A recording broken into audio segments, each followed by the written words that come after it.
Thank you all for getting up at what is, for MAGFest, an ungodly hour. 11:30 in the morning.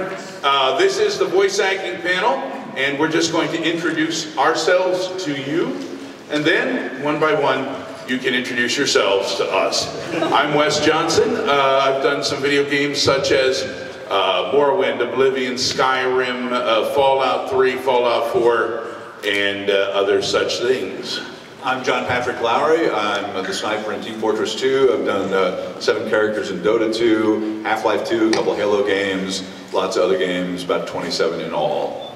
And I'm Mrs. GLaDOS.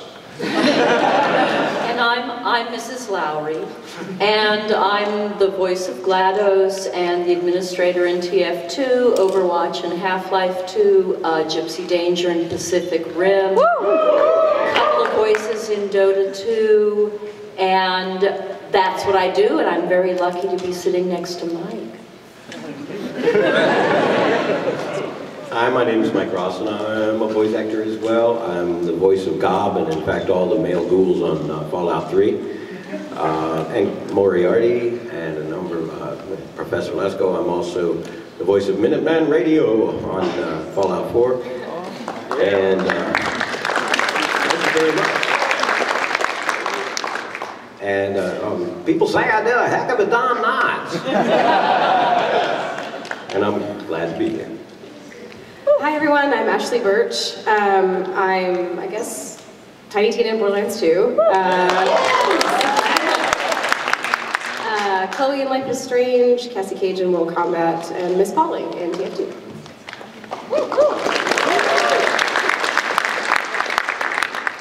Hi, I'm Jan Johns, and I'm on Fallout 3, Fallout 4.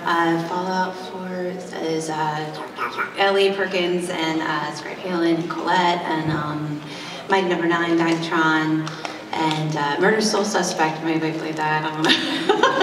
Oh yeah, oh, cool. And so, a couple of Dungeons and Dragons games back in the day. So.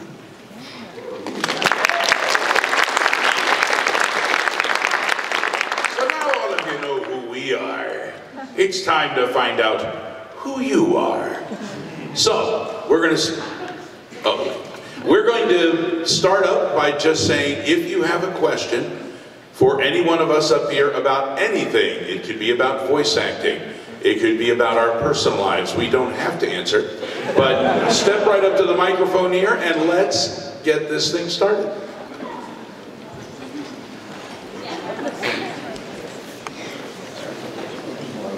All right, sir, just lean down uncomfortably to the microphone and tell us who you are.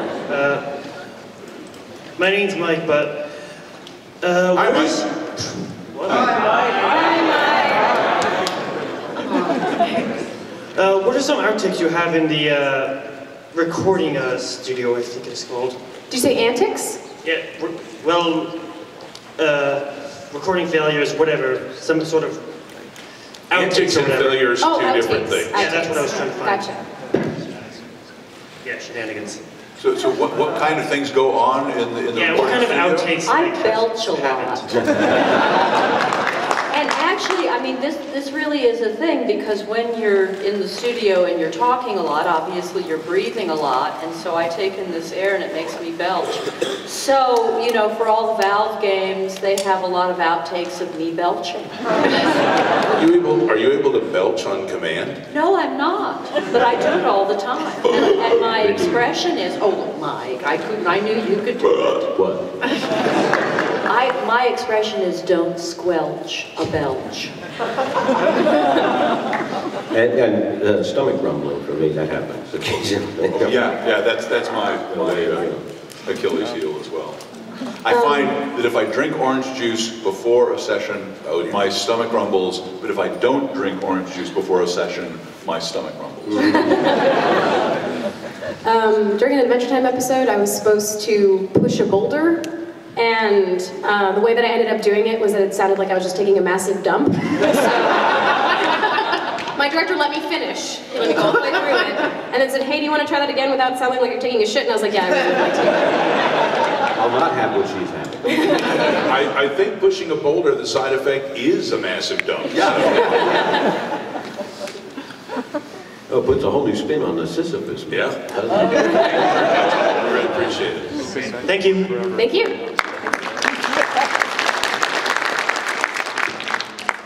Hello. Hello. Vincent. Hi, Vincent. Hi, Hi, guys. I am from, this thing doesn't work.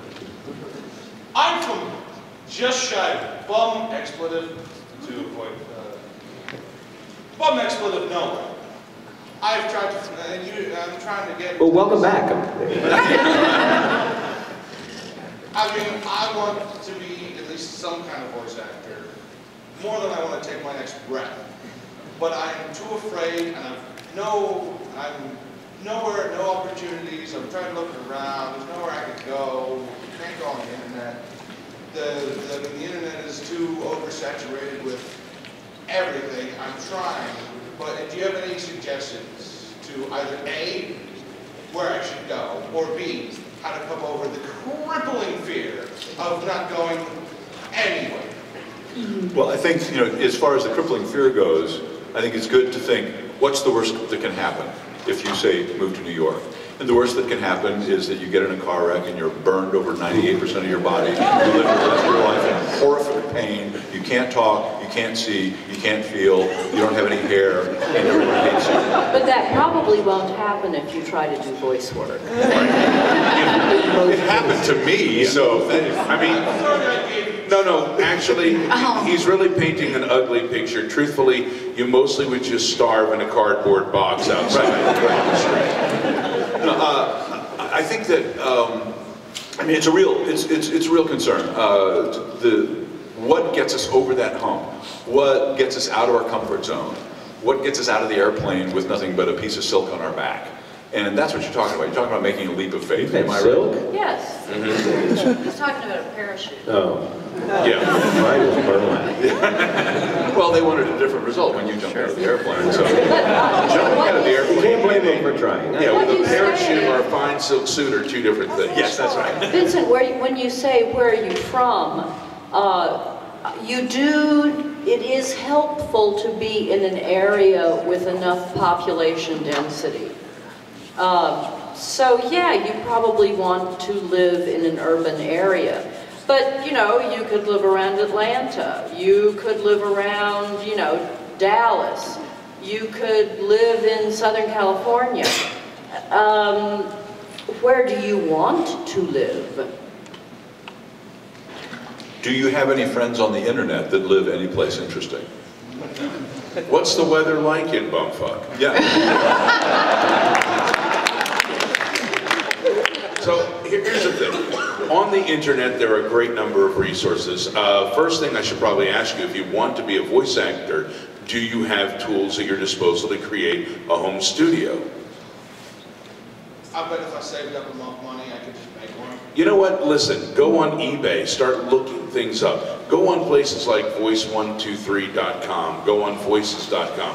Many people have demos on there, and spend some time listening to other people's voice demos. You're going to listen to a lot. Some of you are going to say, wow, that's really good. Other people you're going to listen to, you're going to say, I can do that.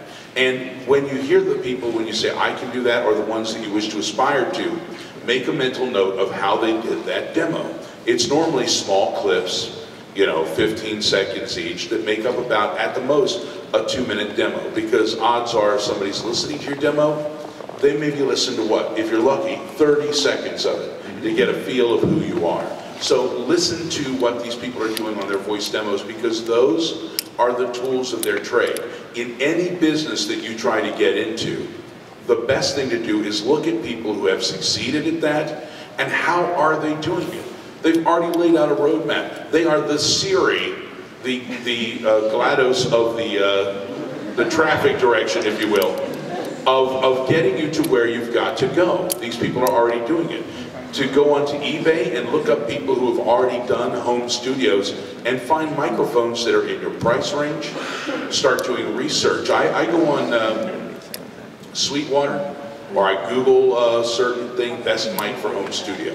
Then I look them up. Then I look up reviews and what people say. Find yourself a microphone that works. Get yourself if you can't get a whisper room or a booth in your home and you can't afford that, get like an SE reflection filter. Gets rid of that sound. You know, when you hear people recording at home and it sounds really tinny or echoey, it's because that's the sound bouncing off of the walls. So you get a nice reflection filter which goes around your microphone and deadens the sound, which makes a, you know, $250 mic sound like a $2,000 mic. So imagine what it would do for a $2,000 mic. Now, you don't have to spend all this much money. If you find the items that you want, you can then look for them on eBay. I have a great processor in my home that was once owned by Johnny Resnick from the Goo Goo Dolls, and I bought it from him on eBay for about a third of the price that it normally would have cost. My processor feels it's in retirement now, you know, with the things that I do in it, but you can build, I would say, a really good home studio for about $1,000 if you do your research, you put it together, and then you need to work on building a tape. Getting a good class. You guys would agree that you find someone, if you take some class, we're going to be doing a workshop tomorrow, in fact. Right. But you find a class or find somebody who can help train you to get your voice to where you want to be. In the meantime, if you have a smartphone, well, do you have a tape recorder, a cassette recorder, anything that you can record your voice on and listen to it back? Get used to your voice and what it sounds like, because it doesn't sound the same in a microphone as it does from inside your skull. And I think basically what he's saying is people who dream about building castles sit around and dream about building castles. People who build castles make a brick. Yeah. And then they make another brick. Okay, I mean, it's easy to say, oh, well, that stuff is so expensive, I can never do it. Save 10% of your money. I don't care how much money you make, you can live on 90% of the money that you make. Put the other 10% in the bank. After a while, you have $1,000, you build your studio. After a while, you have another $600, you make a voice demo. After a while, you have a couple $1,000, you move to New York. Save up your money, and if you want to do it, do it. It's scary in this culture that we have access to experts, and we think that the experts were born on the expert planet, and they all got jobs that were really cool. Actually, you know, 63 years ago, I was crapping in my diaper. Oh yeah, and sometimes not in my diaper. And I got to where I am now. I mean, it's one step at a time, one step at a time. And I know, I love, you know, all the excitement when people meet us and stuff like that, and it's wonderful, and it's great energy, but we're not magic beings. We're just dudes and dudesses up here, you know, that happen to get this work. And we got this work by applying for it. You have to audition. Ultimately, you have to audition. And as John says, one step at a time, one brick at a time. And I think the fear that the dream won't be realized, that as long as we don't try, there's always a possibility that we could have been something, is the better thing is to try. And the thing is, if you don't end up being a voice actor, maybe you'll end up doing something else that's just as cool. I was just going to say that kind of thing, because you can get into one thing and find yourself someplace else because you get your attention, you know, and you say everything's just a wash. The market is jammed. Yeah, there's a lot of people out there trying to do the same thing. So stick out, you know, somehow, and make it your own thing. You know what? Remember this one thing. It's great to be a dreamer, okay? It's even better to be a practical dreamer. Seriously, you know, let the heart want and send you in the direction you want to be, but let the head work out the details. Good luck to you. Yeah.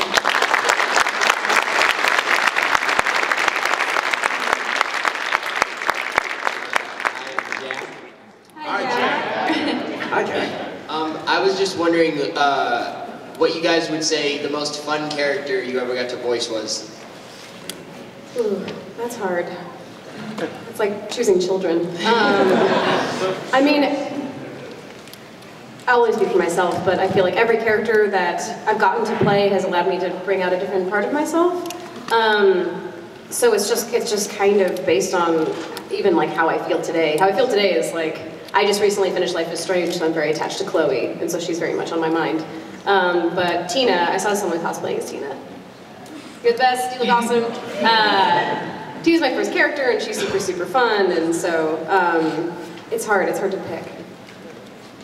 Mine are just, you know, sometimes your most recent thing is the freshest, but I really enjoy doing the Minuteman because usually I'm called on to do novelty, strange, you know, voices that are strenuous, maybe, you know, a lot of screaming or this and that.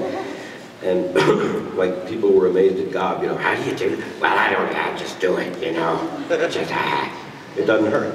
But doing the Minuteman was one of the only times I've been called on to do a really normal, not out of the way voice, just an FM DJ. And that was fun, because I've always loved that kind of projection. I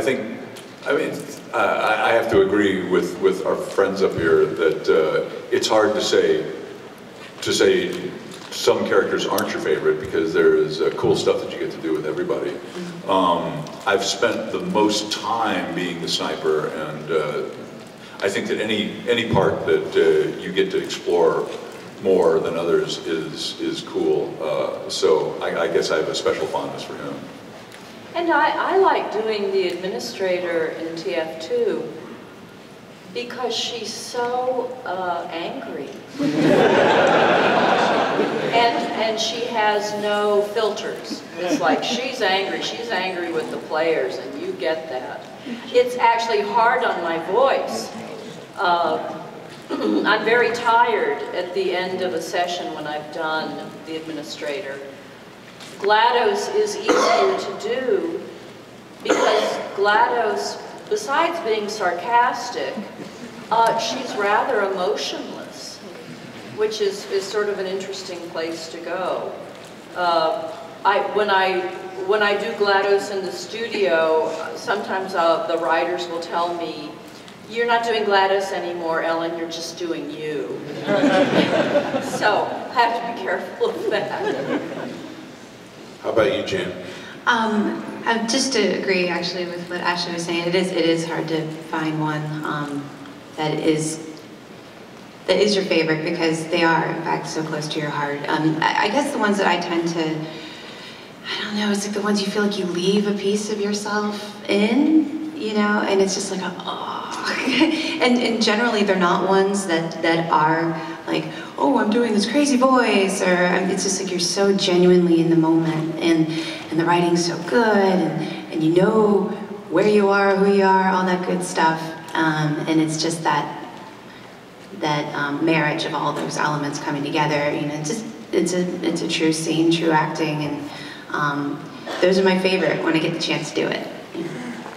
I do feel torn myself because you try to make every different character something unique. I have a special soft spot for Lucy LeChance because he was the first that I got to break away in the Elder Scrolls as a character who was a little different. Everything else was, they were doing the different races and everybody sort of sounded the same.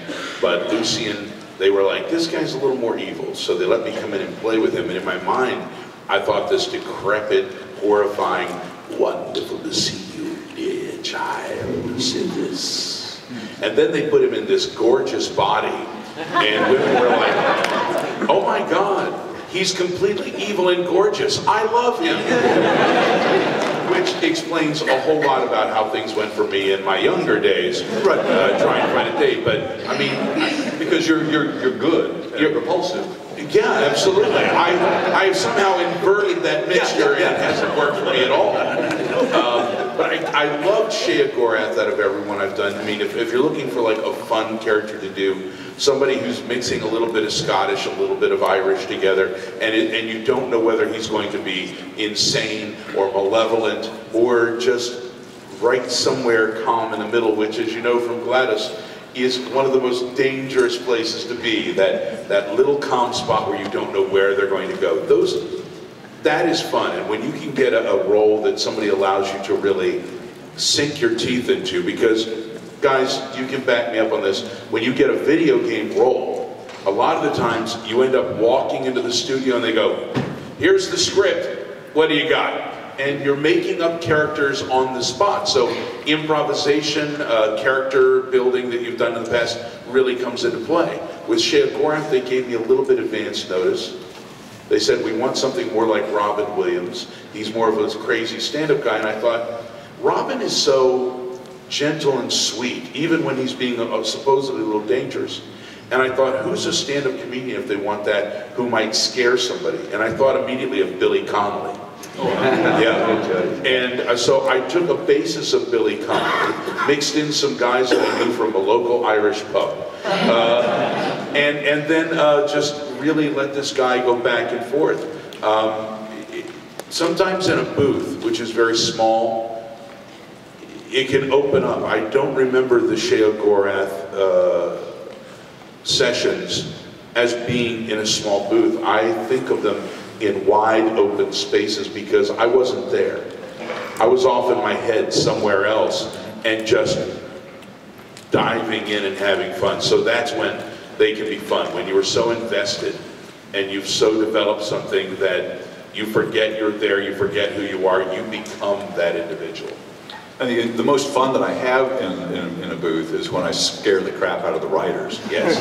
Because the writers know what's coming. And if you scare the crap out of them, then you know that you got it right. So. Thank you.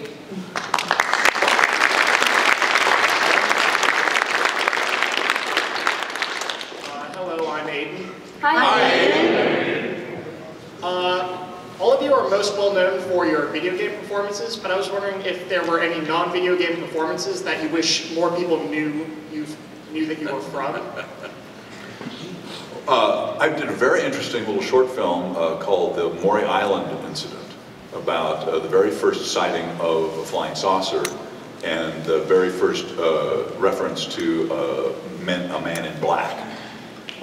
There's a historical thing that happened in 1947, and I got to play J. Edgar Hoover.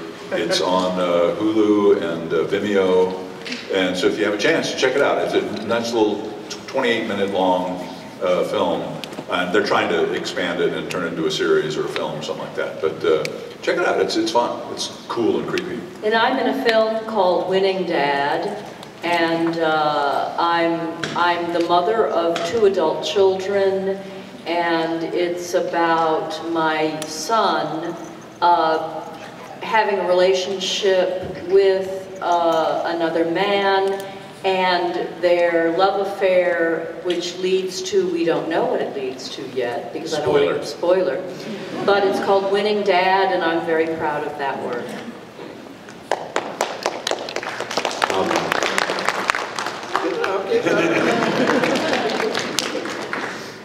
I've done a lot of various things in just performance, because that's what I was in for in the first place. I started doing stand-up comedy. I wish that recording was as ubiquitous and inevitable as it is now, because we had our own little funder in the DC market back in the day, back in the 80s and into the early 90s. And that was fun, and we were really big and strong, you know, at least on a little level. And I wish there were more recordings of that.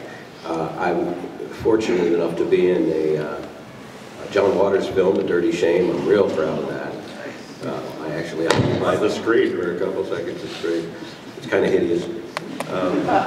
And there are so many little things I've done along the way that really weren't so little. Things like the Daily Feed with John Dryden, and just little projects I've done. You always wish things could, you know, go up there and float higher and be seen by more. But nowadays, it's everybody can do, you know, put out everything. Now it's just a case of, do you stick out and be seen and remembered?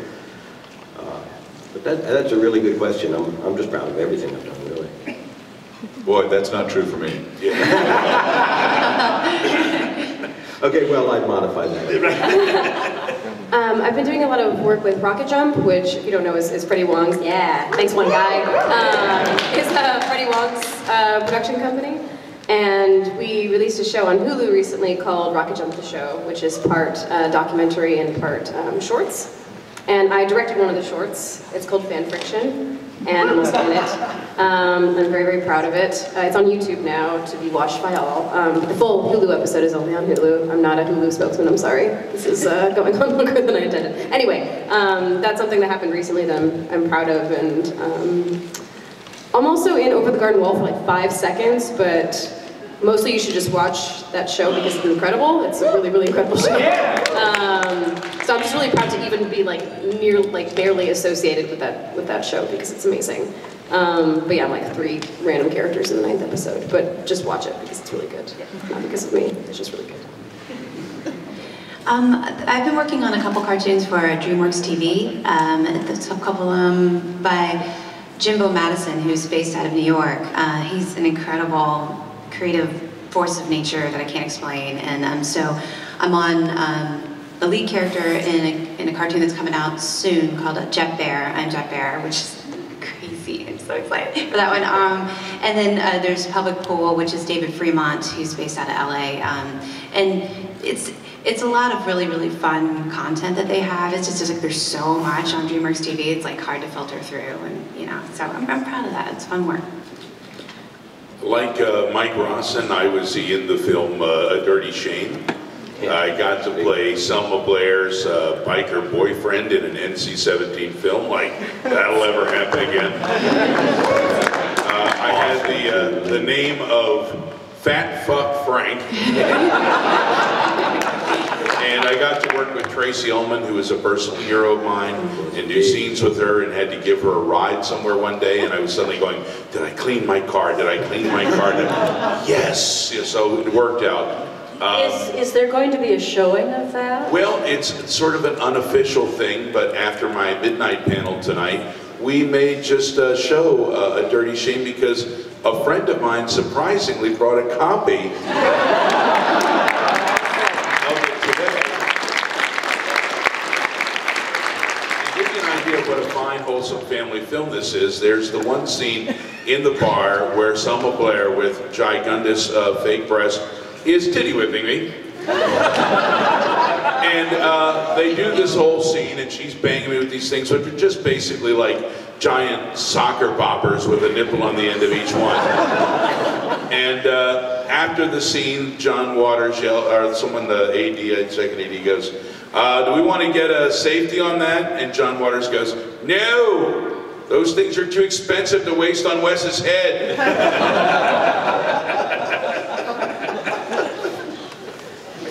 And I can attest that it's a wonderful film. It is one of the most subtly nuanced exposés of modern human behavior. Absolutely.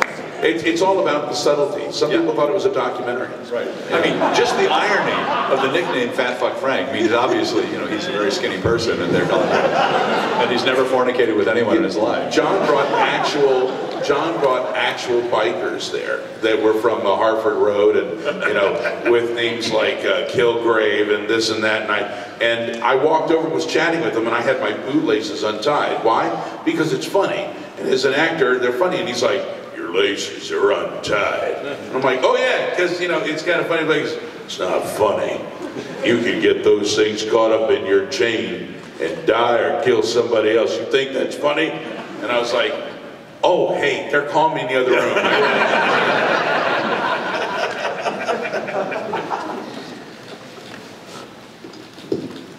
Good afternoon, everyone. My name's Steve. Hi, Steve. I've been fortunate to score a lead role in my first stage performance, and I'm over the top about it. I'm thrilled.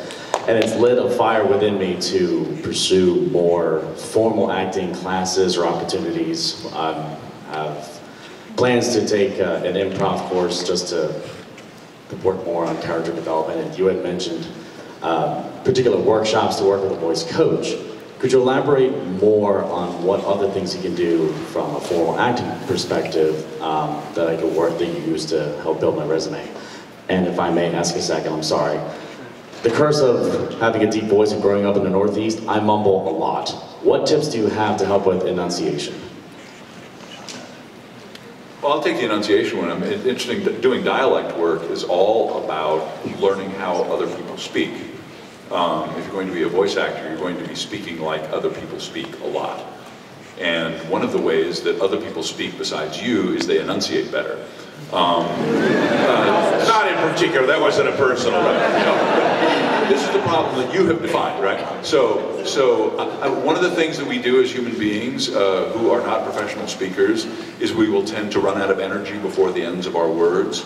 One of my favorite stories about my beautiful wife is we were getting car insurance, And the insurance salesman was sitting on the other side of the table, and he asked Ellen, "And what kind of car do you have?" And she said, "A Ford." and I said, "I'm sorry, a Chevy?" but so, you know, pushing your energy through the end of the line is what speakers do. I mean, what you learn to do when you work on stage is drive the energy through the end of the line. Now, that being said, Marlon Brando had a great career mumbling. So it's all, I mean, and that's... Breath control has a lot to do with that too, doesn't it? Right, Yeah. right. But this is, I mean, on stage you use breath control because you need to communicate to the back of the room. On film, you're really trying to be as realistic a depiction of human behavior as you can, and often that involves mumbling. So you want to keep mumbling as one of your tools, as one of the ways that you speak, and you want to figure out how to enunciate as another way that you speak, because you're going to be speaking a lot of different ways. And absolutely acting class. It is called voice acting. Acting classes, absolutely. It can do no harm to set little challenges for yourself. I like to recite long things, or pick something really difficult and memorize it, and things that require strict enunciation, like Tom Lair's The Elements. You know, there's antimony, arsenic, aluminum, selenium, and hydrogen, and oxygen, and nitrogen, and rhenium, and you know, just do things like that. And if you continue doing them like that on the subway, you get a seat to yourself. But set little challenges that don't mean anything except to you, because you got it. You know, that helps me. I complain too much about people who don't enunciate enough, and you know, so do it, please. And there are things. Anyone else with oops, sorry. Yeah, no, I'm just Still time to go. Yeah. I have a problem with talking very fast, and it's only something that I'm learning to do more, and at least for me, the thing that I find is that if I force myself to slow down to the point where it feels unnatural, then it's probably the normal speed for everyone else on the planet. So it's basically just training yourself to, you might sometimes get the direction like go bigger than you think you need to, or whatever it happens to be. So even if it feels uncomfortable, it might be getting you more to a point. So if you feel like you're completely mumbling and someone's like, enunciate more than you think that you need to, then you might be getting closer to where you actually need to be for the role. And also if you record yourself speaking and play it back and then try different levels of enunciation to see where you feel like, and you could even play it to friends and be like, do I sound like a crazy person in this recording? And they might be like, no, you actually sound like a real person for the first time that I've spoken to. So getting sanity checks for that kind of thing. But to me, it's mostly massaging the instinct of like, that sounds so slow to me. But for everyone else, it's like actual conversational speed. So yeah, just kind of getting used to the discomfort of that, and then eventually you'll kind of widen your ability to oscillate between the two. Yeah, the story about Ellen with the Ford is very interesting, because a hard consonant at the end of a sentence sometimes is the most difficult thing conversationally to do, because you're not used to that. You're used to letting that hard consonant just drop off the end of the cliff in normal conversation. So practice that, and it was a good, what Ashly said, listen to yourself. Listen to yourself back, because what you say and feels unnatural or maybe over the top to you could sound perfectly natural on tape. It's something that's trial and error. And in regard to the mumble or things you have still, they're correct. Keep it in your repertoire, because if you want to be a voice actor, there are many places where not being able to enunciate might help. Never met a consonant he would not ignore. So these things can work for you if you wish to be a commercial actor. Enunciation is essential, unless you're playing a character who doesn't enunciate. So practice everything and have a large amount of weapons at your disposal when it comes to speaking in front of the mic. Thank you very much.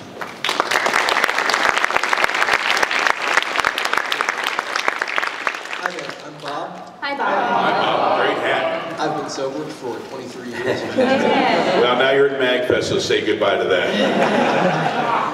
I was wondering, how often do you guys tend to switch voices in the middle of a sentence through your day-to-day life? Or you like start singing to yourself about what you're doing? I only work when people pay me. I don't even notice anymore, honestly. I became friends with, I know he's been here before actually, Matt Mercer, and I was like, wow, Matt really switches between voices a lot when he's speaking, it's so cool. And then my friend was like, you do that. And I was like, I do? And they're like, yeah, you're literally doing voices all the time. I'm blind to it now, I have no idea what I'm doing. I grew up, doing, we call them impressions, it was really mockery, with my brothers of things, and we would always do it, and it becomes unconscious sometimes. You just switch or imitate someone's way. You can fall into that not trying to do it, like when you hang with someone with a real strong accent, you start to reflect it, just not even trying to. Yeah, that's the other, I have no idea how I talked as a child anymore, because I've been doing dialects for so long that I have some sort of conglomerate dialect that I use now. Radio voice. Yeah, I don't really go between the voices a lot unless I'm feeling nervous or uncomfortable about what I'm saying. You ever notice that? When you're just being yourself and you're comfortable and you're confident with what you're saying, I'll just be myself, but suddenly you're like, yeah, well, the check's in the mail, I must say. It changes when you feel a little uncomfortable and you go to your old standbys, which in most cases, probably for all of us, is a different voice and somebody else. See what I just did there? Yeah, I think if you can do other voices, it does become a defense mechanism. I understand that if you're nervous or something like that, you can always disappear and become a performer, start performing instead of actually being there with the people that you're with. That's true. Yeah. Like saying hello to someone that you're not really all that friendly with, you put on an accent. Hello. That's true. Thank you. And on the topic of being nervous, Wes, I just want to say I find you very attractive and would love to give you a smooch with your permission. Well, now we're both nervous.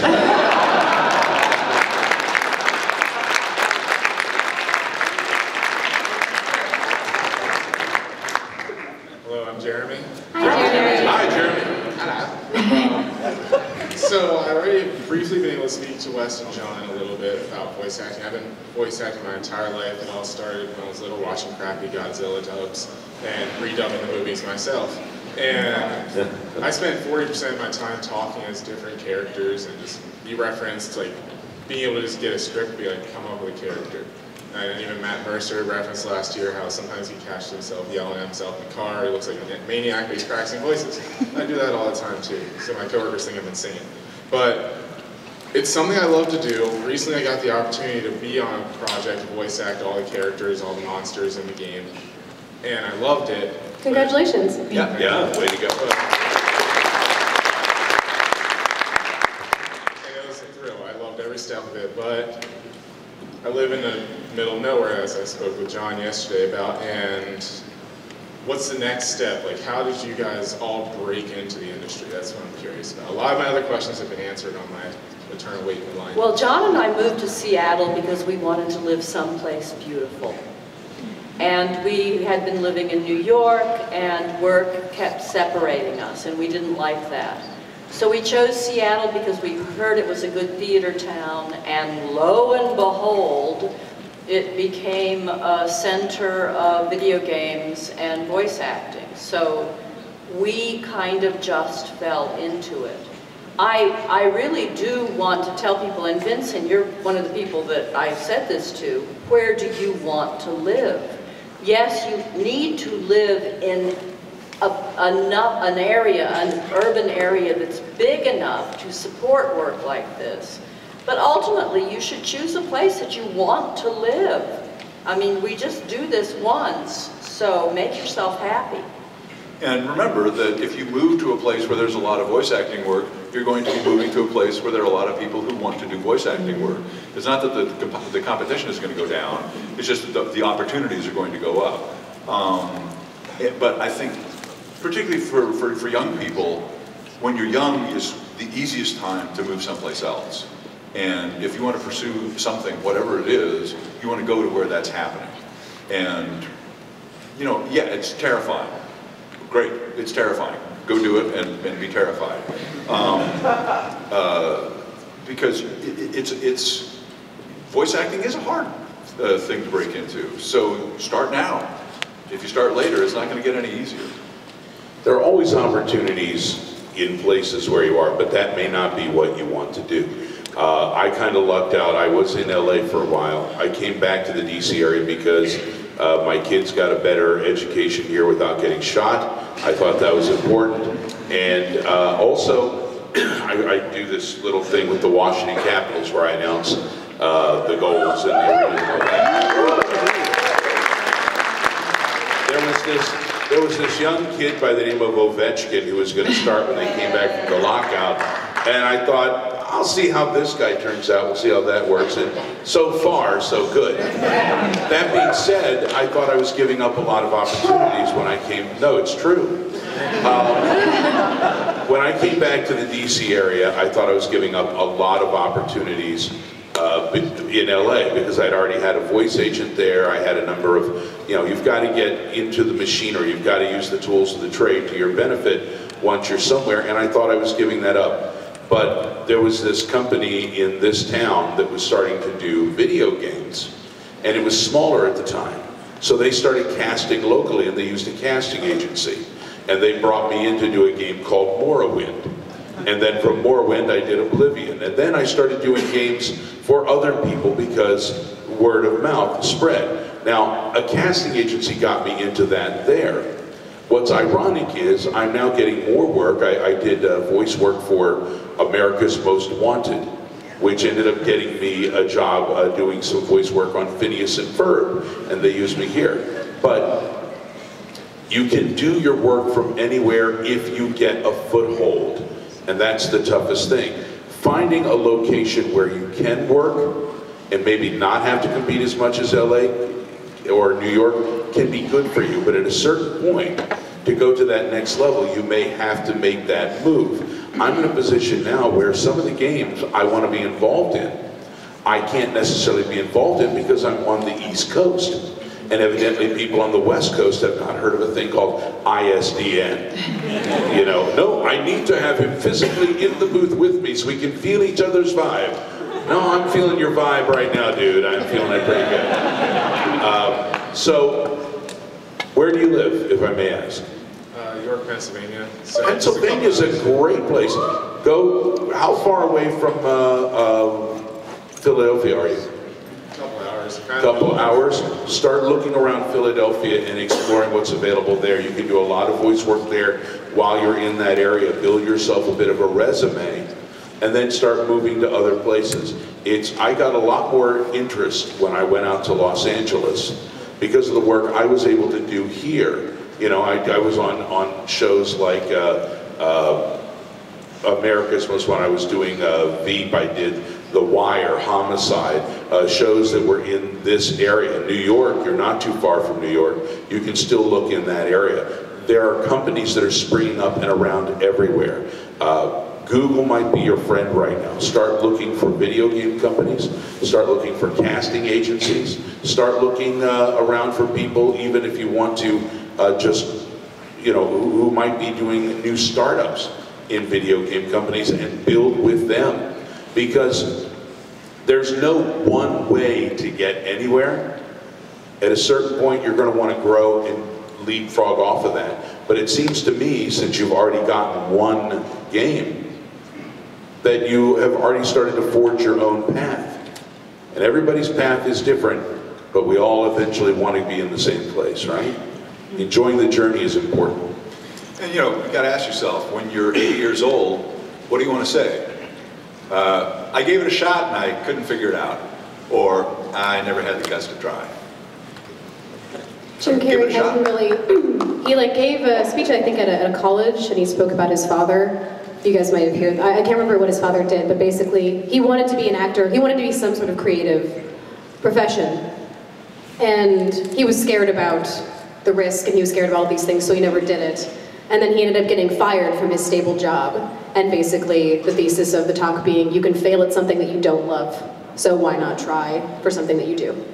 And that is kind of just the way you want to try to live, and failure isn't even a bad thing, but the lack of trying is the thing you'll regret more than anything. That's basically the one that I'm tired of doing what I'm not happy with, and I feel like you're happy doing this. So. Be a maniac. Yeah. Sometimes the universe will push you out of something comfortable because you're not meant to be there. Yeah. You know, I mean, getting fired may have been the best thing because you weren't supposed to be there. You're supposed to move on, and you're not there. So fired is probably a favor sometimes. I had a dream once. It is. I got stressed out on a job. I was doing traffic on the radio, and they were sending me up in airplanes, 3,000 feet in the air, in an airplane that looked like it was a VW Bug with wings. And I was so stressed out that I took a week's vacation to think about things. And I had a dream that I got a call about a job, and they said, you have to make up your mind, you have to do it right now. And in my dream, I walked into the office of my current boss. I said, I can't do this anymore. I have to go. He said, sure. I said, yes. He said, thank you. And I walked out, and I felt the weight of the world just flying off of my shoulders. And a day later, I got a call from a movie company who wanted me to come work as a photo double for a full month on the movie The Replacements. And I couldn't do that and do this at the same time. And I thought, well, I was trying to send myself a message. So in a scene that was very reminiscent of the dream, I walked into that office, I resigned that job, and I walked out with that feeling of, oh. And here's the thing, every once in a while in life, you have to decide to jump off that bridge whether you know the bungee cord is tied or not.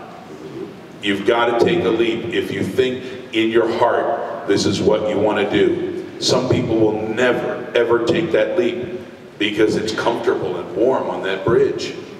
But you know what? I don't think anyone has ever failed by following their heart. They may not have succeeded at what they wanted to do, but they didn't fail. Failure is not trying. Good luck to you.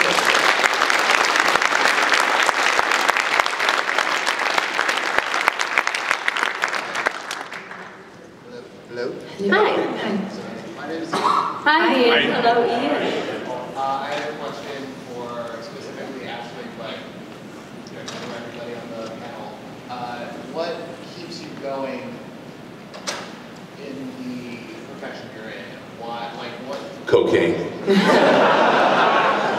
What is the thing that keeps you going, and are you as interested and in love with voice acting as you were at your first job? Well, voice acting is one of the best jobs in the world, I think, for many reasons. There are obviously sessions where you're screaming for 2 hours, and it's not necessarily as creatively fulfilling as you anticipated it being when you were, 10 and playing Metal Gear Solid, if you're me. But the thing that I'm incredibly grateful for is that I get to work with really amazing, talented people. That I've gotten to voice some really compelling and wonderful characters.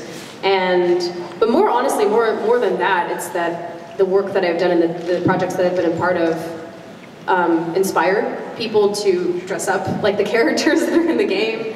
I get emails that, like, especially with Life is Strange, that that game helped people not feel alone. To me, and I write and I do other things as well, but to me the most important part about art is enriching the lives of the people that consume it, and principally making people feel like they're not alone in the world is one of the most powerful things about art. And anytime I come to a place like this, or I experience art for myself that makes me feel that way, it's invigorating and it's enriching, and it's a reminder that the work matters. So even if sometimes, you go into a session and you're just screaming grenade for 2 hours and you're like, my throat hurts so much, what is going on? Then the next week you might go in and you'll voice a character in a cartoon episode that's a really, really meaningful and personal story for the writer, and it's always ups and downs, but you kind of just have to find true north and keep walking. But it is important that people know there's a grenade. That's true. Otherwise they might die. So really, it's all important. No, but yeah, you just have to find true north. I mean, this industry is very hard to get into. particularly on the film side, it can be very existentially harrowing to be constantly like evaluated based on your appearance or whatever it happens to be.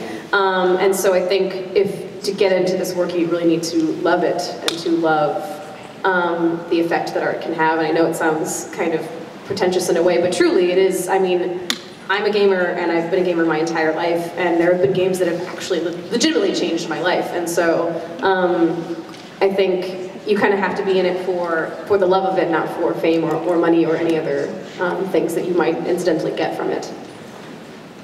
Yeah, I mean, I do it because I love it, you know. There are jobs that will feed your body and jobs that will feed your soul. And doing acting of any kind feeds the soul. We're here today because we're voice actors, but I think everybody is here as a voice actor because they're an actor to begin with. And I grew up wanting to act, to tell stories, to make people laugh, you know, because when you're making people laugh, you're sharing a laugh with them. That's one of the most wonderful feelings in the world. You don't get that right away with film or with video games, but I gotta tell you, playing a game, first of all, one of the games that I loved so much in the past several years, I wasn't even in it, was Red Dead Redemption. I love that game. And I loved it because it was so immersive. It was like going somewhere else, being someone else. When I play a game that I'm in, I don't listen to my voice. I'm the person, you know, with the thumbs. I'm the person who's playing the game. I get into that. I love being able to talk to people about the games I've done, not so much because I want to hear what they thought of what I did. I'm sharing an experience with them, you know? Playing that game, being in that world. And I've seen people out here with the Silver Shroud outfits, and they love the character, and they love that quest, and I'm like, yeah, I know, right? Wasn't that awesome? It was great, because I'm more involved with it after the fact as a player, and than I am actually voicing it. But those moments in the booth, those moments when you get a role, and when you get to share a community of people creating, that's the whole reason that we do everything we do. You pay dues getting there, and you continue paying dues once you get there. That whole you stop paying dues, that never happens, right? No, you constantly pay the dues. But man, if you love it, if that's what you want to do, so worth it. Those few moments of creating with wonderful people are so worth it. It keeps you going just by being so cool. You know, if you love doing it, you love keeping on doing it.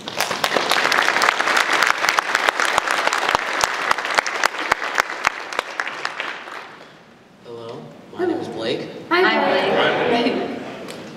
I live in Virginia and I really appreciate your work. I just wanted to say that, first off. Second off, you mentioned earlier impersonations. That's why I'm here. I actually love doing impersonations. Ironically, most of your characters. I think I speak for all of us when I say we want to hear them.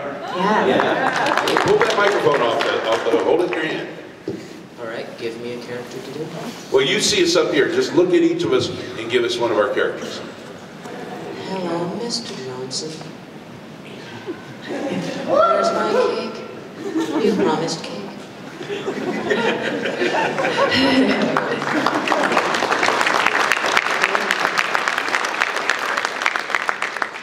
Medic! Piss off, bloody wankers. Get up on that microphone there, sir. How about you guys give me a voice to do? Because I forgot some of your characters. I love all your work, whatever it is. Do you know Mike over there? Gob, can you do one of the ghouls?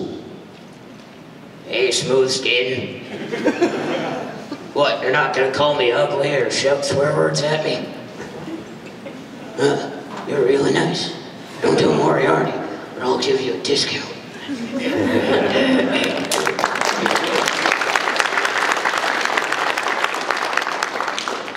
How's your Shia Gordon? Not familiar with that one.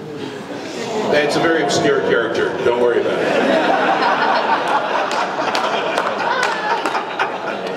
That's cool. So what is your favorite voice to do? What do you like to do? I don't know. It generally depends on my mood or what game I'm playing. Sometimes I'll be playing a game and I'll just randomly start talking in a character's voice. Or to impress my friends, I'll walk up to them and surprise them with one of their favorite characters. That's always great when they don't know you're coming. You don't look very old to me. Are you still in high school? I'm actually in middle school. Wow. But you know, I know you're starting just the way a lot of us did. Certainly my husband. That's what he would always do, just do voices when he was your age. So that's a great way to start. And the advice that was given to others, you know, in the line today is start recording yourself. Yeah. And listen. And if you are playing a game and you're starting to do the voice because you feel it coming on, because it really is a feeling, it really comes from the core, stop, record yourself, and see if you think that sounds accurate or not. I will do that, thank you. And think of your friends that you're messing with as your first audience. Okay? So, you know, you're just going to graduate from audiences of people you know to audiences of people you don't know. Okay? What are you doing tomorrow morning at 10:30? I know you're still in middle school, so you won't be hungover like everybody else is. Let me actually check, since I've been trying to keep a tight schedule. I see. Well, tomorrow at 10:30, the three of us are going to be doing a video game actor workshop. So why don't you come on over, we'll give you some scripts and you can play around with some voices and get some tips.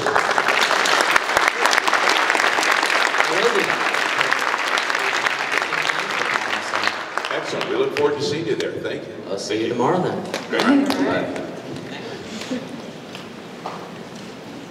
Sup, this is work. Yeah, work's cool. I have a very, very important question for all of you.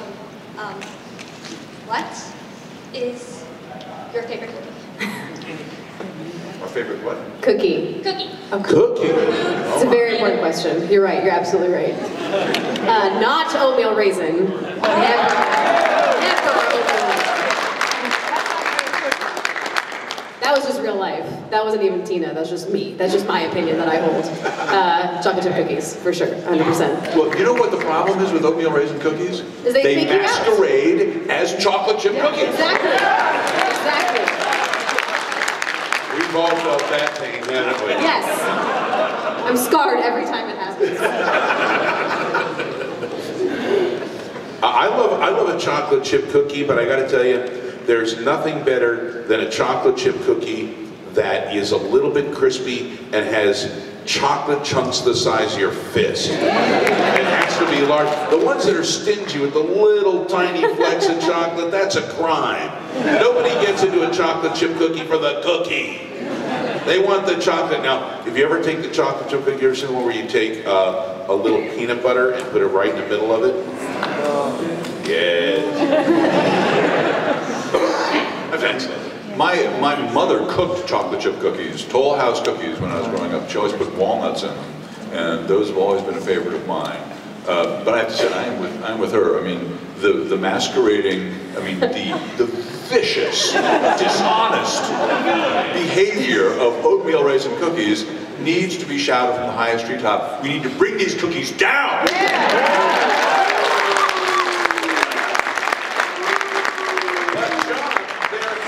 For you.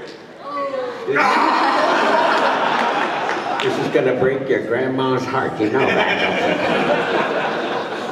Grandmas don't know. Grandmas are wonderful, lovely, warm ladies, but they don't know if they're bringing you oatmeal cookies. What a big crime that is, because these are the same women who have a little bowl full of hard candy that if you try to pick up one piece, everything comes with it. It's all stuck together. Now have one, sure. Grandma's in league with the dentist. So did you actually bring cookies today? I like all cookies. Really? Sure. Snickerdoodles, Oreos, Mexican tea cakes. What is it? But I think it's Mexican wedding cookies and Russian tea cakes, which are very similar. Actually, like Shortbread, Scottish shortbread. Yes, and the Danish butter cookies. Yeah, oh yes, Danish butter. So, you know, don't make me choose. I have a thing with raisins in general in desserts. I don't know what, like when they get bloated and fat in something, like it's like, is this a fly? Is this like roach? What is this? Yeah, be honest, we're all afraid that raisin is going to suddenly run away. Thank you guys. Thank you. We hope our answers make you a better voice actor. Hi, my name is Josh. Hey, hi, Josh. So, as a classically trained singer, and as someone who's done a little bit of voiceover work for just small, side projects, I'm always exploring what the limitations of my voice is, and how I can either overcome those limitations, or I can work with them and use them to my advantage. I'd like to know if any of you have stories about hitting some sort of limitation in what it is you can do, and how you either overcame that or how you worked with it to create something. Well, all of us have a limitation in range. And as a singer, you know that. I mean, your range is your range.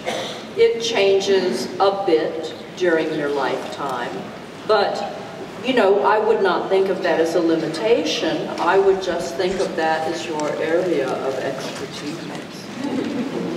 And you can stretch the range a bit, if you don't usually talk falsetto, then after years and years you won't be able to do it as easily as you did. I'm singing with a band for the last 5 years, and that really challenged. I sing higher than I comfortably do with them, and it gets easier and easier, and I love the feeling of singing up high. And you would know better, being formally trained. You can stretch it, but only so far. What limitations are you talking about besides just? There wasn't anything specific. I was just there was an earlier panel about 8-bit composers, especially around the Nintendo era, and how they would use the limitations of the medium to, Nintendo music to inspire their compositions. Nintendo and Super Nintendo music tends to be a little more melodious, and use the fact that you only have 3 channels of sound and 1 channel of drums. So I was curious as to how that can work. Well, there was one session that I went in to do 4 characters for Dota 2, and leading up to the session, I just had a really bad chest cold and a really bad cough, and I'd lost the middle of my voice. And so I had done 3 characters, but they were like Doom and Earthshaker, and they're all very down in the very bottom. And they wanted to do something different for Storm Spirit, and so Storm Spirit became who he was, because that was the other part of my voice that I had, which was right up here. Storm Spirit became the master thespian because I could talk up there, and I couldn't talk where I normally talk. But really, the one thing I say to people is you don't have to have any particular kind of voice to be a voice actor. They need actors to play people, and they need voice actors to play people, and people have all kinds of voices.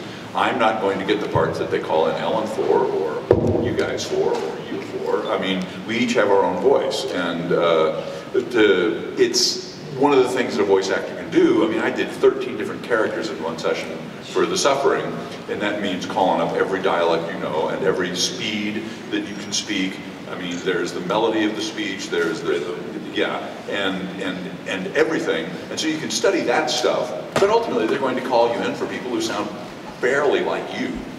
And I just, to everybody out there, if you have a voice, you can be a voice actor, you just need to learn how to act. I would, I'm just going to ask, are you going to sing opera? Are you going for that? I studied music education in college. I'm switching more into a technical field, but I hope to be a private voice teacher. I sing in Philadelphia in some choirs, mostly at this point just for my own fulfillment. Sorry, Jana. Oh, no worries. I was just going to say that anyone that, in my point of view, when it comes to acting, voiceover, in general, having a musical background is so very helpful in knowing the placement of where the sound's coming from. Well, when I can't remember which of you had mentioned about to one of the other people about diction and enunciation, that is you know, if you want my advice, I would take voice lessons because that helps a lot with enunciation. And breath. Yeah, And, yeah, all that stuff. Thank you. Thank you.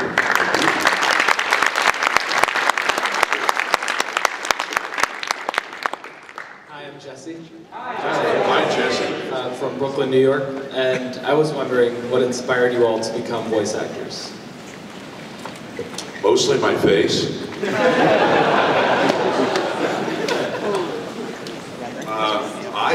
I'm the only person I've ever met who got into acting because the pay is better and the work is steadier. But that's because before I was an actor, I was a jazz guitarist. So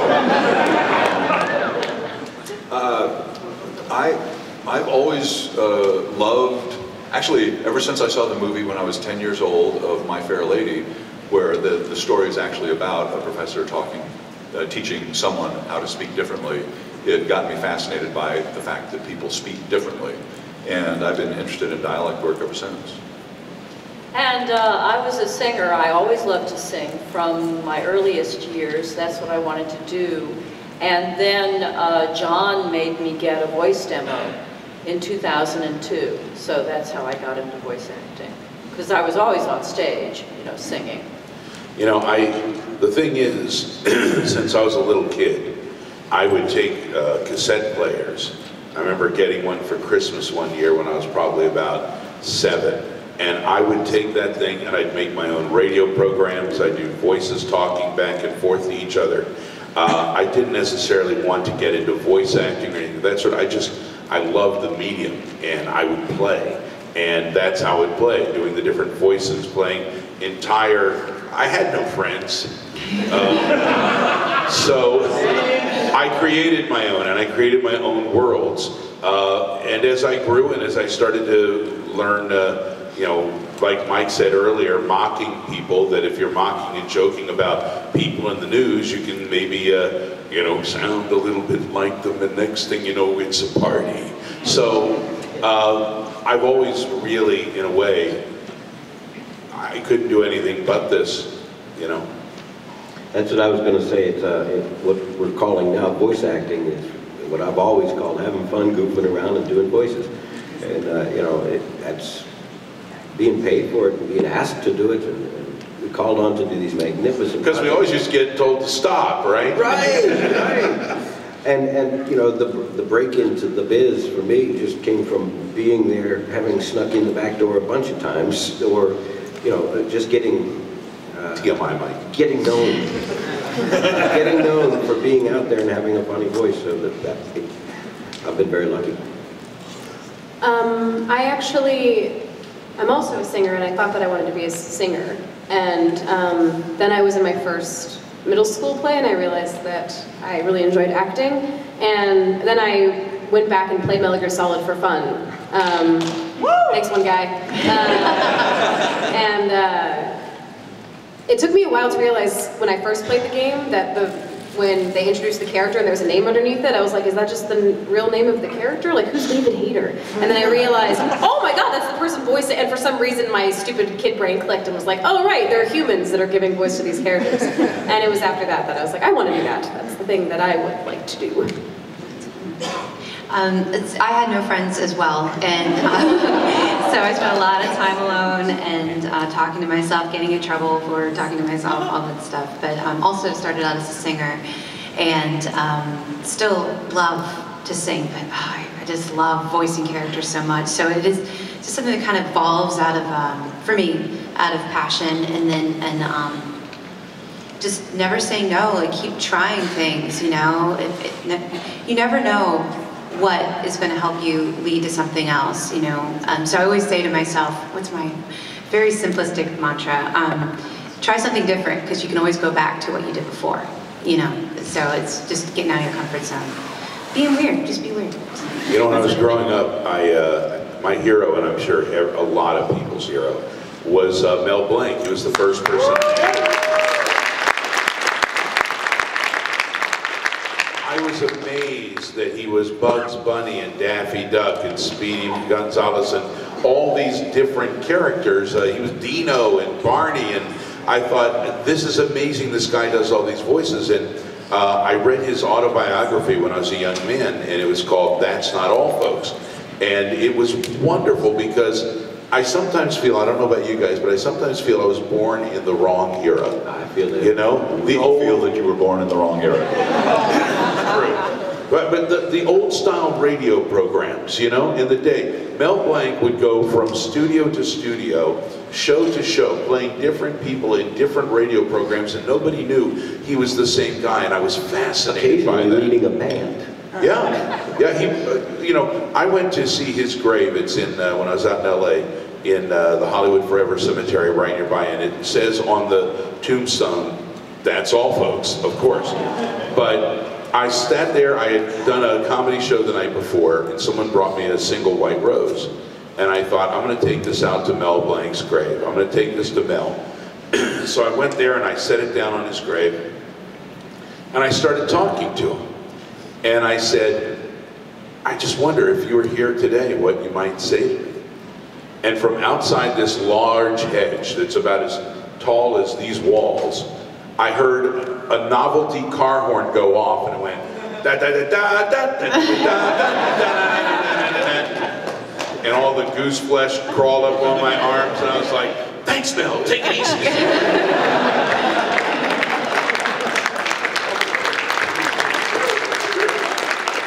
It's interesting to note that no one has ever become a voice actor due to parental pressure.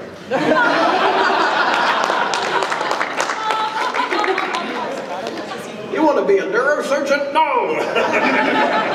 We've done this for generations! Thank you. Thank you.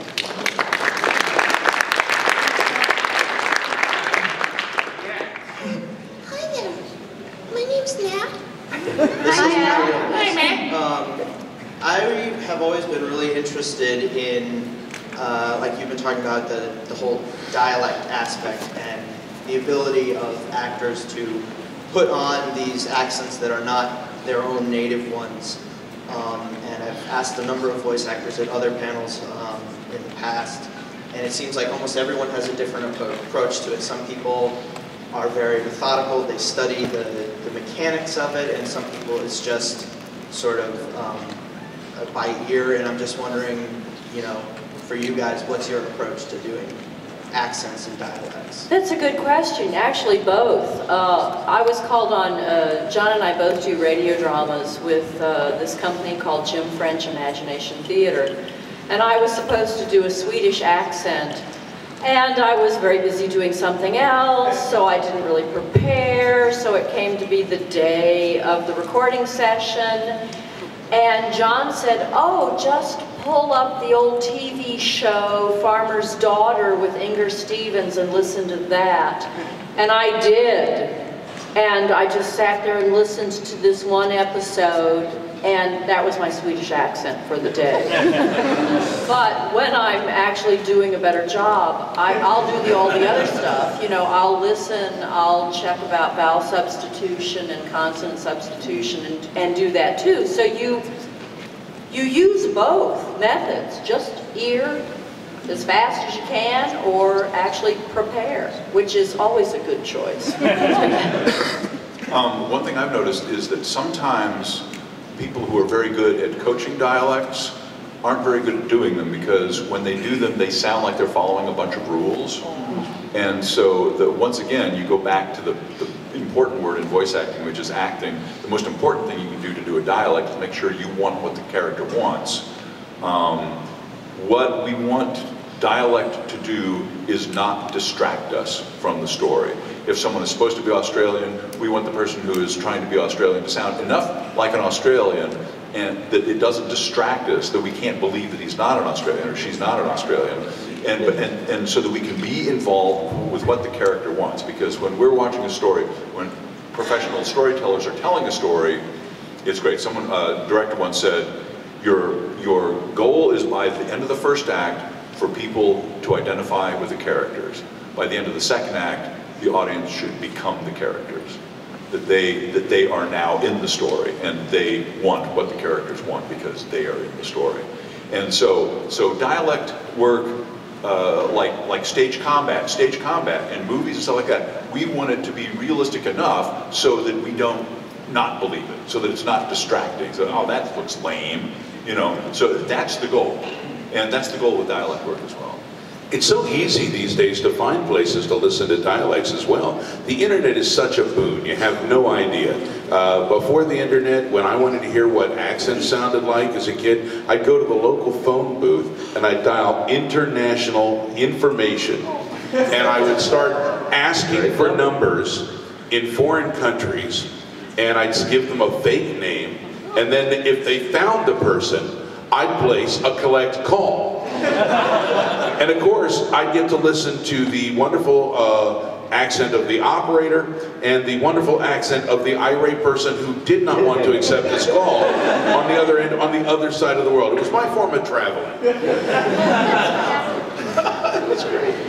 Another side of doing dialect is listening for your own and minimalizing it as need be. Some people have stronger ones than others, and nobody hears their own. You know?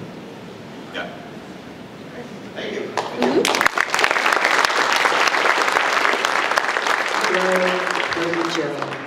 I'm glad you remembered. So I had 2 questions ready, but I think Josh, wherever you went, might have taken it. The first question was going to... Yes, Josh. The first... Screw that guy. Sorry. The first question was, what is the furthest you've ever gone out of your range to do a voice for a part? What is the furthest we've ever gone out of our range? Yes, what's the furthest you've ever pushed your voice? Well, I would have to say brood mother. I was hoping you'd say that. Yeah, I mean, it was brood. You know, and my voice was very tired after I did it, but they liked it, so I kept doing it. Well, it's an interesting question because, of course, if we did it, then it's in our range. So, you know, I mean, Ellen can. At one point, I heard Ellen sing a high E above a high C, and it was an amazing thing. And she was worried about doing it, but she did it, so it was in her range. I mean, that's just an odd question because, you know, our job as voice actors is to explore our range and use the entirety of it. I've had voices that are very deep and voices that are pretty high, but I can't. When you've had a cold, your range is very limited, so you may be concerned. I had to match some characters from Oblivion when doing a DLC that I showed up and I had a terrible cold. And I'm trying to match, if you go to the Shivering Isles in Oblivion, and you stand outside on the water, and it's very windy and tempestuous, and there's a guard there, and it sounds like he has the worst cold ever. Why? That's a brilliant case of casting, right? No. The voice actor had a terrible, terrible cold that day. So a cold was within my range. I just couldn't get quite back to where I was before. The most uncomfortable voice I've done, which was in my range, was Hermaeus Mora. Because Hermaeus Mora, when they first told me what they wanted, he's a very Cthulhu type character, and he's got a million eyes and tentacles everywhere. And I tried a number of different voices, and they obviously picked the one that was the weirdest, the most effed up voice I've ever had to do. But the tongue gets twisted inside the voice, and occasionally he gets angry. And it's weird. People are like, I've had people write me letters going, what the hell were you doing? I'm sitting there at home at night, you're scaring the hell out of me. What the hell is this guy talking about? And some people think it needs to be closed captioned. So, I mean, again, they were happy, but it was an uncomfortable voice to do. When a lot of people will ask me if doing Gob is terribly strenuous, and it's really not for me, but that's probably because back in the days, my partner and I would scream at each other on stage as pirates and also sing Popeye songs. You know, Gob is easy to do like this, but I'm going to go off mic for Popeye. That would be, Oh, ain't Popeye the sailor man? Ain't Popeye the sailor man? when you do that a while and that grinds it. So you're saying basically when you see Gob, that's the answer to the question, whatever happened to Popeye? Yeah. I don't know. Probably the most outside of my natural voice, I suppose, that I've had to go was for, it was a tiny indie game called Gravity Ghost, and I play a little girl, and she sings a little song that teaches you about the different elements that you need. But she's kind of up here. She's like a little one. So it was, this is the closest to, or like the farthest away from my natural voice that I probably had to go in a while. I guess like for animation, you will stretch quite a bit, you know, but for gaming, at least in my experience so far, other than maybe one game, it's so real. It's so close to your real voice. But I guess like the efforts, you know, when we're doing the screaming and you're dying, like, no, you're dying by fire, you know, now your head's getting shot off, like all this, no, go, you know, and die like 3 different deaths in like your last hour of your 4-hour session. Jan, that seemed a little more like dying by lava. We're going more for a fire field.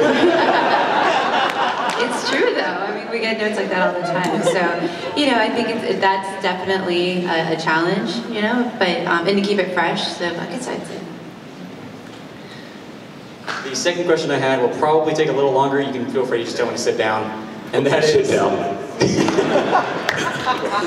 The question I had was, how do you rest your voice after you've strained it, like she was saying, with dying by lava? Don't talk.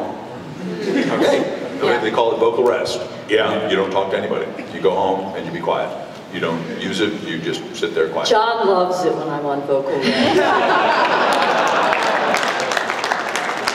That's something none of us, by the way, are getting at MAGFest, because, as you know, I apologize coughing up here a little bit, but it's a throat clearing kind of thing, and a lot of room temperature water. A lot of room temperature water helps. But don't worry, I'm going to get a lot of vocal rest after I leave here, go do a Caps game, come back and do a midnight panel. Yeah. No problem. Sure.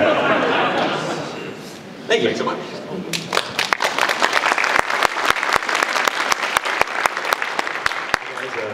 I'm Sean. Hi, Sean. I like your shirt. And, you know, I'm not exactly considering voice acting to be like a huge thing for me, but kind of leave it as an option because I know a lot of people making video games, animation stuff. Jazz guitar is actually a big one for me right now.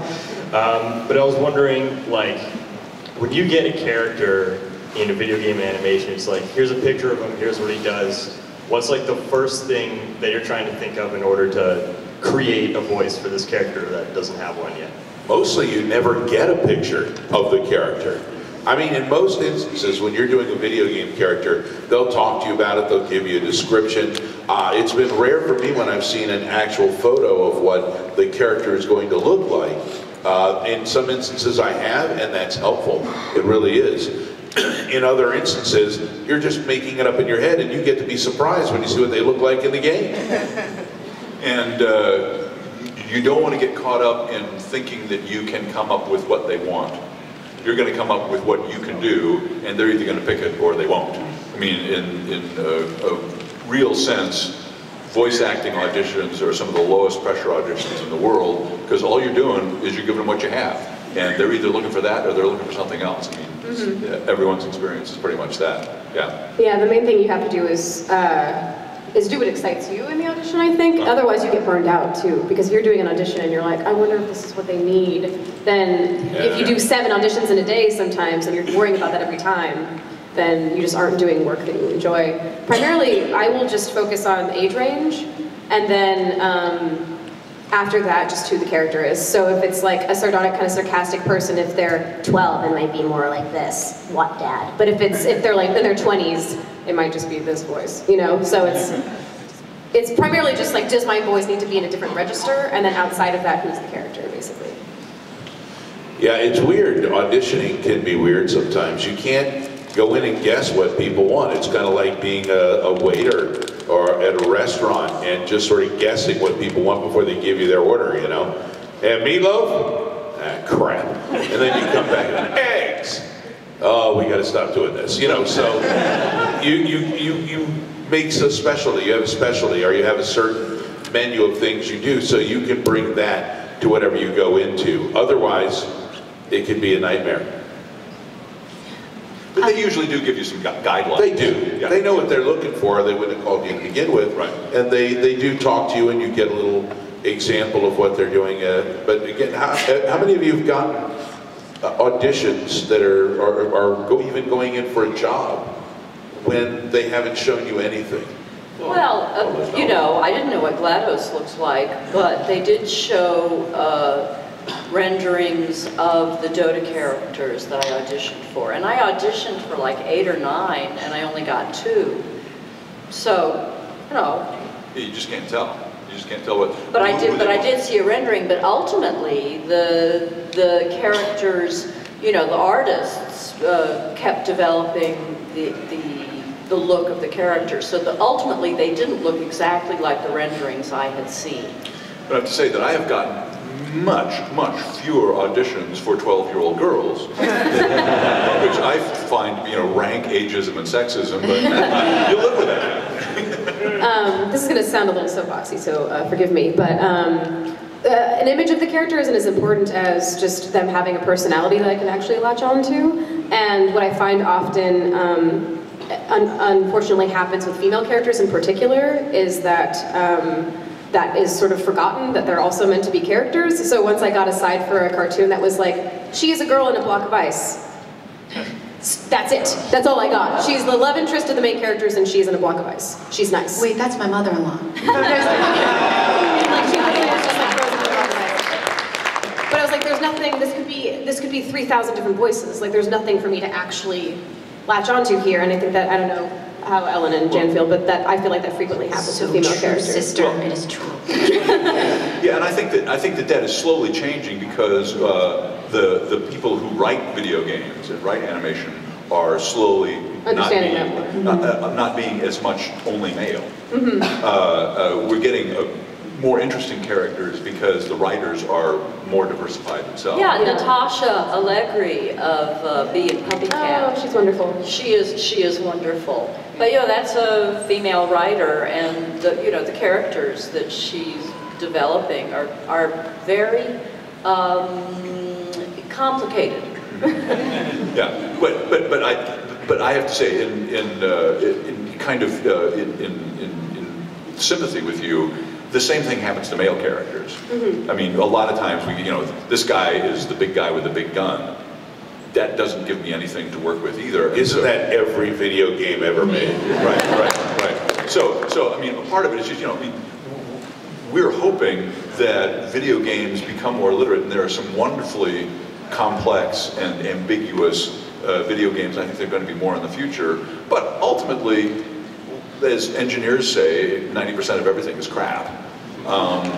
There's only room for 10 in the top 10, and everything else is going. I can't begin. The video games I can't tell you that I was in were the video games where all I said was grenade or more ammo or left or right, something like that. So you're always hoping for great writers.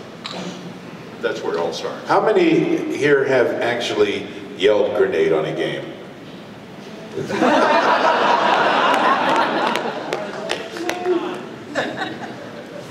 More times than I can count. You mean it was in the script? Mike just likes mixing it up. Thanks. Thank you.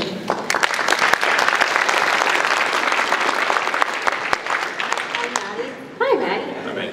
My question's for Ash, but anyone can answer if they can relate. So playing Life is Strange, you can have the same conversation millions of times, and still get new information, still get new dialogue.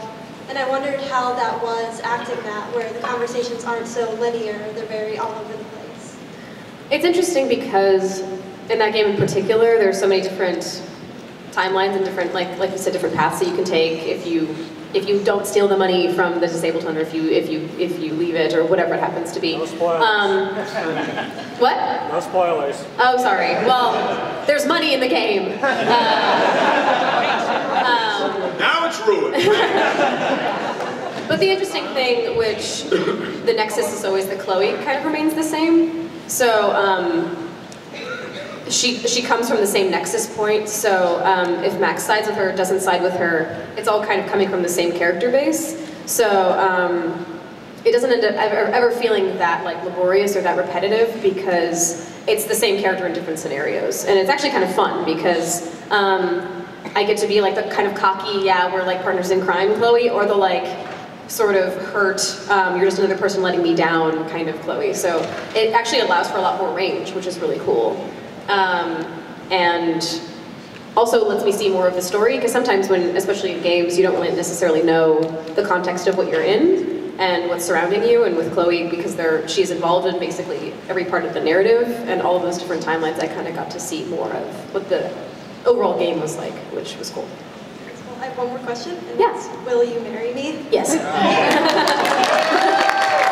thought you'd never ask. Unfortunately, we only have time for one more question. We had time for two, but then the marriage proposal happened. So we have. I apologize to everybody else, but we're completely out of time. But we'll be around, and you can. We're heading downstairs after this, I believe, for an autograph session. So yeah, we'll all look at our. So if you have questions, come down and chat with us there. In the meantime, your name, sir. My name's Anthony.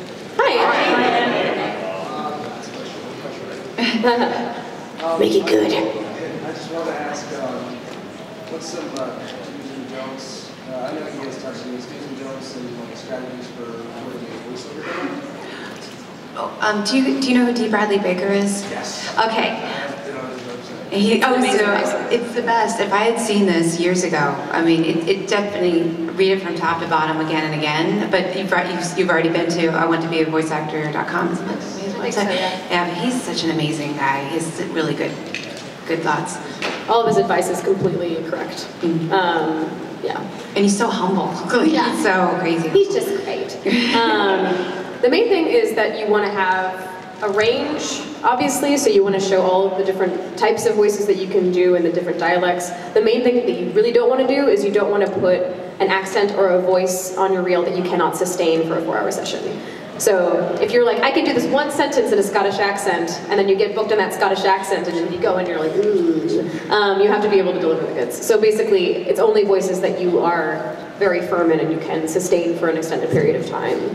And you want it to have lots of range. And then also, the main thing is that you aren't just showcasing your voices, you're showcasing your ability to act, primarily. So even if you can do a bunch of fun, silly voices, they also need to know that you can deliver emotional moments, or that you're funny, or whatever. So you need to not only show your vocal range, but also your performance range. And you need to make sure that you're spending as much time on that as you are like the differences in your voices, because ultimately that's arguably more important than if you can do a really crazy voice. You need to be able to act and perform and emote. So. And a good thing at the beginning of your tape, it's always important to have a good bass voice that's very close to who you are, something that they can hear. The worst thing, people go into a character tape, and if the first thing they hear is some weird, whacked out voice, they have no idea who you are, and many times that tape goes right to the circular file, or the virtual circular file. So have something there that shows you as you. If you're acting, if it's a wonderful piece, that's great, but you keep them fairly short.